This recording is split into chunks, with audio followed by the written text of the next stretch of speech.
First up, let's... Good morning, boys. Up we get. I've let you sleep in for at least 3 minutes this morning. Nearly 3 weeks in, and the girls and boys are getting used to the routine. I see you've all got your hospital corners right.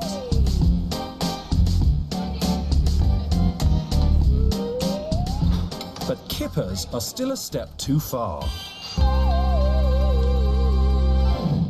This morning, there's double physics for the boys. In the 1950s, science lessons were based around practical experiments. Since day one, the boys have thrived on the hands-on approach. In order to work out the density, and again, this is the key about today's lesson, certainly the first part, is that density is mass divided by volume. At GCSE, density is usually taught from textbooks and diagrams. It was very different in the 1950s. So Archimedes was puzzling about this, and one day he got in the bath, and the bath water, because it had been overfilled, started to spill over the sides of the bath. And all of a sudden he shouted, "Eureka!"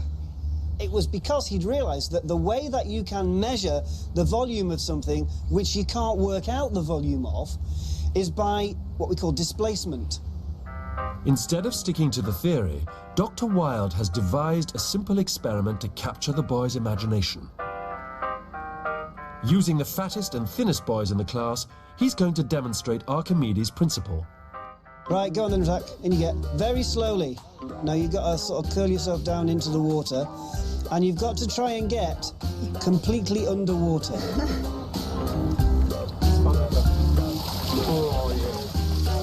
Someone to push my head down. Not everybody, please. There we go. No, it's Oh, that's near enough. That's near head enough. back up. Let's see if we can fit you in this bath, shall we? Get a load of water. Ah, That's nice. Is it quite warm, is it? dead now. With the introduction of the combined science at GCSE, the number of boys choosing physics as a single science has dropped from 50% to 8%. Right, I think it's fair to say that what we have is a slight difference in the amount of displaced water. But for these boys, 1950s science is a revelation. We just had a crazy physics lesson. They had me having a bath. First one I've had in a long while, so at least it was kind of good. That was one of the best physics lessons I've ever had this morning. That was dead fun because just totally out of the ordinary, like somebody getting in the bath in the peak at like 10 o'clock in the morning. I'm not taking physics as an A-level next year, but if it was more like it is here, I probably would. In the girls' double physics, the topic is pressure. The title is Hydrostatics, or hydrostatic pressure, we'll call it. Again, the emphasis is on learning through doing. That tube there, despite the fact that it's very thin, can produce enough pressure to raise somebody off the ground. And attached at the bottom is a pig's bladder. And what we're going to do is pour water into the bladder. It's a real bladder. Unlike the boys, the girls haven't reacted well to practical experiments. It's very... Don't do that! They moaned at the maggots. I just pour a little water in it first, just to put a bit of water in the bladder so that it's... I'll tell you when. Once the bladder is full, the excess water in the pipe should create enough pressure for the bladder to hold a large weight. Now then, to demonstrate my faith in this experiment...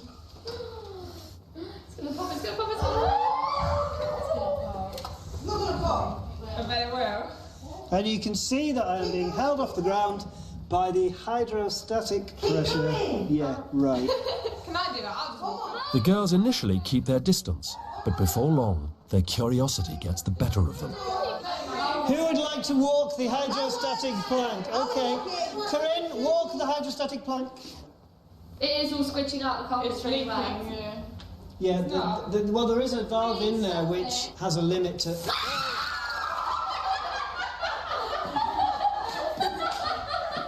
For the first time, the girls seem really engaged in a practical lesson. Perhaps 50s teaching methods might finally be changing their 21st century attitude to science. I think the physics here, it's taught a lot more interesting, and I think it does help you learn a lot more because it's more visual rather than just from a textbook all the time.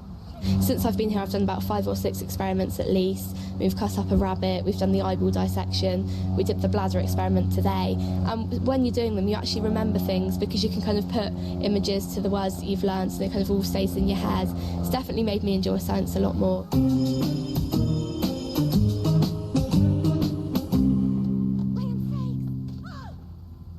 Lesson over, it's break. The only time the boys and girls get to socialise. In today's mixed schools, there's a brisk trade behind the bike sheds.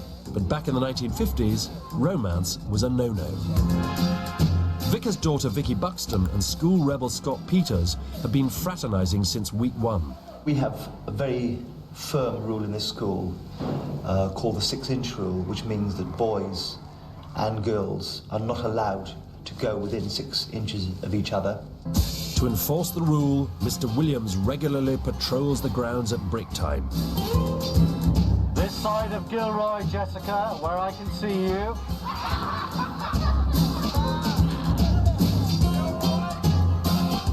But there's no stopping raging hormones. I know. Well, look, the squash bug is on it. Peters, Victoria. Yes, sir? Would you like to tell Victoria about my eyesight? How good it is? 20/20 vision, I think, sir. So what do you think I observed from over there whilst I was sitting on the chair? Because it was fast. Ladybird on Vicky's lap. I think there was a contravention of the 6-inch rule. So... Excuse me. Did we break the 6-inch rule? Oh, please, please, please. Don't treat me like an idiot or a fool. He was behind me. Don't treat me like a fool. Right, you two back up to the terrace, please. Things aren't looking good for Scott and Vicky. Right, just stay here for the moment. For contravention of the 6-inch rule, no more free time together today. Okay. What's the word that we don't like? All right. I'm getting bored of him anyway, so... Oh, good. Well, in that case, we'll have no free time tomorrow as well. Oh, no, I was only joking, sir. I was only joking. Well, don't joke. Oh, please. If you're going to joke like that, it means you're not taking it seriously. If it means you're not taking it seriously, I will impose a further punishment. As I went round the corner, like, away from Mr. Williams, me and Scott just had a peck, just pecked on the lips, and that was it, because of the fact that we were obviously not going to see each other for the next 2 days. Thinking that Mr. Williams would be able to see us, we didn't realise that Miss Gibson was right in front of us. How dare you display that sort of behaviour on school property? You have violated the 6-inch rule, quite blatantly. You will both be punished. Mr. Williams, we need to deal with Peters. I caught him kissing Victoria. Oh, really? Right, Peters, out here. Victoria, out here. No more free time together for the rest of this week. So, yeah, good day.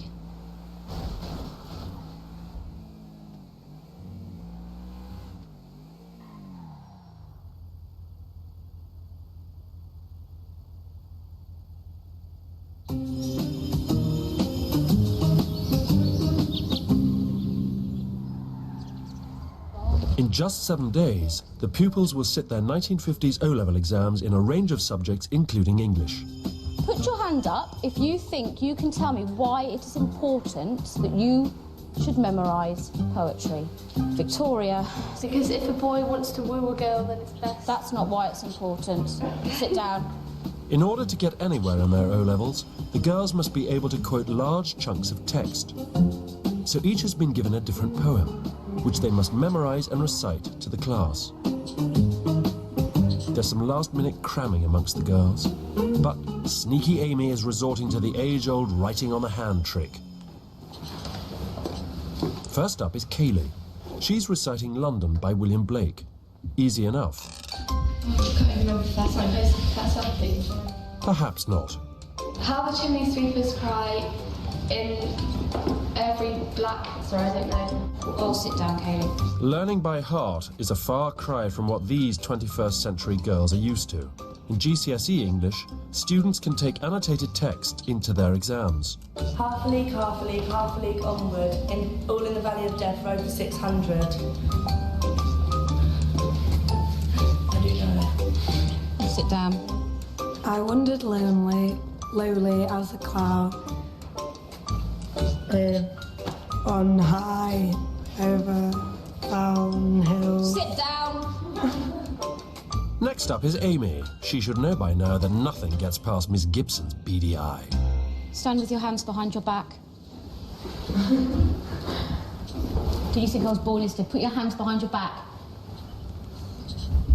I love thee, let me count the ways. I forgot the rest. Sit down.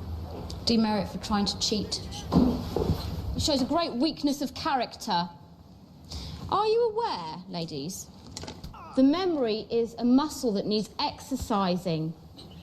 Just the same way as if you are training for an athletics event.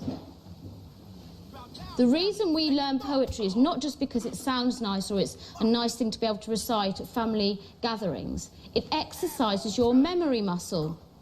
There is no reason why intelligent young ladies cannot memorise these words. These GCSE A graders are falling well short of 1950s O-level standards. Some of you nearly 17 years old. So how will the boys do? How do I love thee? Let me count the ways. Something searching. Then it goes a bit pear-shaped. Drummer Hodge by Thomas Hardy. They throw him into Drummer Hodge to rest.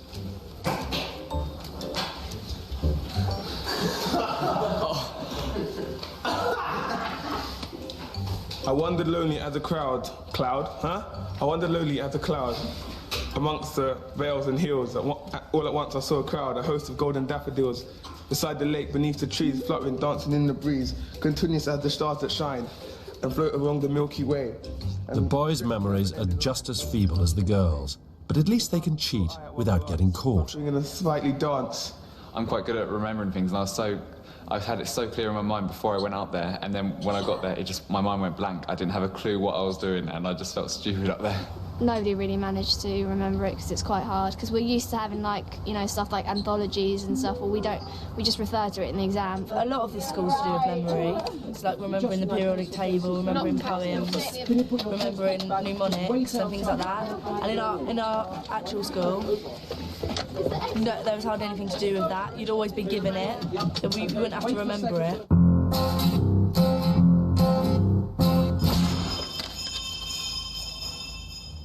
Having added cheating to her list of crimes, Amy's decided to jump before she's pushed. She's asked to see the headmaster. It just seems that all I keep doing is getting into trouble, and when I do like make amends, it's never, I'm never praised for it or congratulated for it. I'm just, I just wait till the next time that I actually get into trouble, and it just seems to pile on, and I've just really had enough of it, really. If she thinks it's just a formality, she's wrong. I understand you wish to leave the school. Yes, sir. Well, probably just as well. I am very angry with you. I have found you to be an insolent girl. Your performance with Dr. Shidlow was unacceptable. You have failed to reach the standards that I have set in this school. And if you wish to leave my school, Amy, you may do so with my blessing. You understand? Hi. Yes, sir. Leave my study and leave the school. Off you go. Goodbye. Oh, no, not me. No. Yep. That's just his face. Yep. Yeah. Okay, I did show on his face. I shot all over his face. Well, that's what he gets being my friend.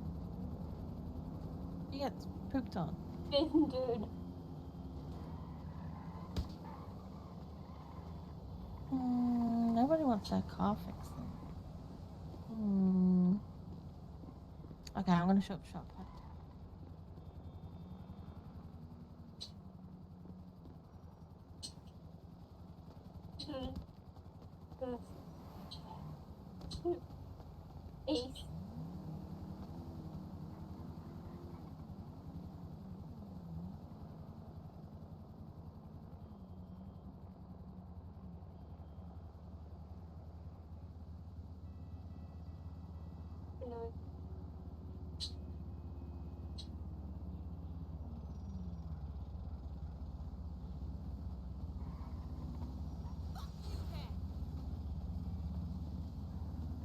my slippers.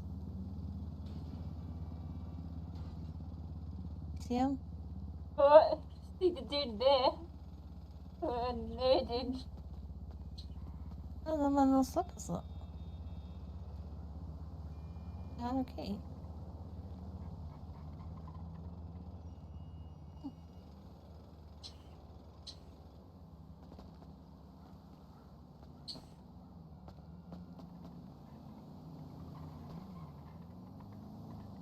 Damn. I can't steal nothing from him. Okay. Where's everybody at today?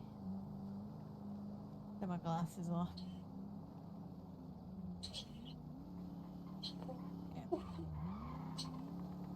We're gonna rob a car. No, we're not. We're gonna get my car out of the garage. I stole a car to get his. No. Something big. Oh.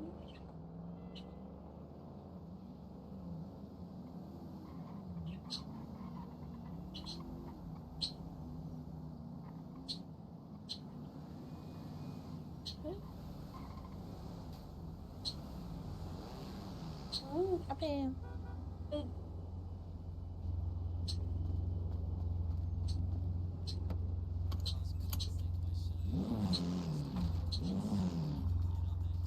Okay, well, I should have repaired my door. Oh well.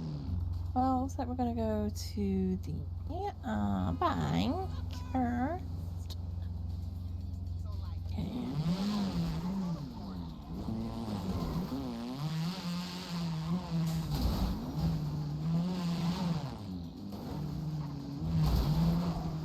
You see that? Oh my. What? Okay. Fair enough. Seatbelts. Good at even. Don't worry, if we could help with this.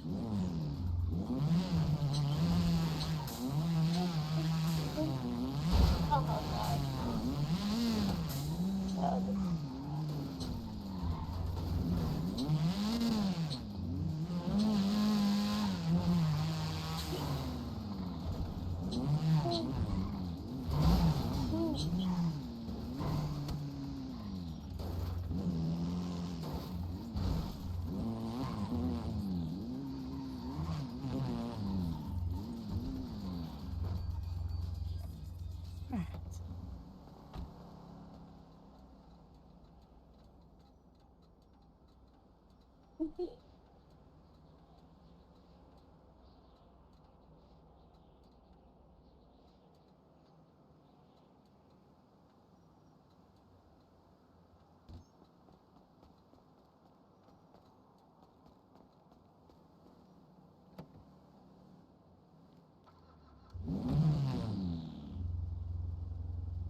Alright, okay. We're gonna go casino. When this is fixed. Okay.